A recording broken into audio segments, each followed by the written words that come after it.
Shalom teman-teman. Aksi Puasa Pembangunan 2022 mengajak kita merenungkan kondisi hidup dan martabat manusia dalam situasi pandemi saat ini, terutama di bidang pendidikan, kesehatan, perlindungan sosial, dan bidang usaha mikro. Dan melakukan tindakan nyata berjalan bersama mereka yang membutuhkan pertolongan, sehingga kita menunjukkan wajah kerahiman Allah untuk semua orang. Dalam renungan APP minggu ini, kita merenungkan peran gereja dalam bidang pendidikan. Agar dapat menyadari martabat yang luhur, manusia memerlukan pendidikan. Dan gereja menyadari pentingnya pendidikan, serta dampaknya terhadap perkembangan manusia. Karena pendidikan yang memadai adalah kunci keluar dari lembah kemiskinan. Namun banyak anak yang tidak mendapat hak atas pendidikan, apalagi di masa pandemi ini. Menurut laporan jurnas.com, Juli tahun 2020, terdapat 12.000 lebih anak putus sekolah. Padahal ada kebijakan wajib belajar 12 tahun SD dan SMA gratis. Sebagai anggota gereja, kita diajak untuk mengambil tanggung jawab sekecil apapun untuk memastikan setiap warga memperoleh pendidikan.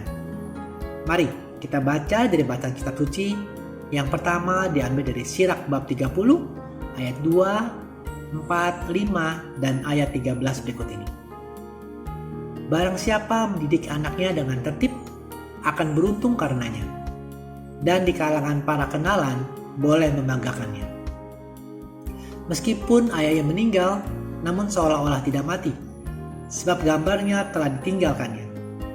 Selama masih hidup, ia dapat memandang anaknya dengan sukacita, dan waktu meninggal tidak berduka cita. Didiklah anakmu dengan tertib dan suruhlah ia kerja, supaya engkau jangan sakit hati karena keangkarannya. Dari bacaan ini kita diingatkan bahwa pendidikan bisa membuat orang bebas dari penderitaan dan memberikan kebanggaan. Pendidikan juga menyadarkan anak untuk berbakti kepada orang tuanya. Dan pendidikan yang layak adalah warisan yang bisa dibanggakan oleh setiap orang tua untuk anak-anak mereka. Pendidikan juga menghindarkan seorang dari kejahatan, sehingga berdampak terciptanya masyarakat yang bebas dari kejahatan. Sehingga untuk konteks di zaman kita sekarang tetap sama.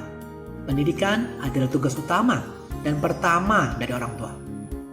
Orang tua yang bisa menjalankan tugas ini akan berada dalam keadaan rahmat atau untung. Kesuksesan anak mengangkat martabat keluarga dan memberi kebahagiaan bagi seluruh anggota keluarga.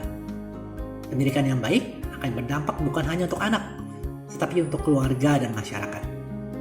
Jadi, peran orang tua tidak sekedar menyekolahkan anak di sekolah yang mahal atau di sekolah ternama, tapi juga mendampingi pendidikan anak secara tubuh, jiwa, yaitu pikiran, dan juga rohaninya.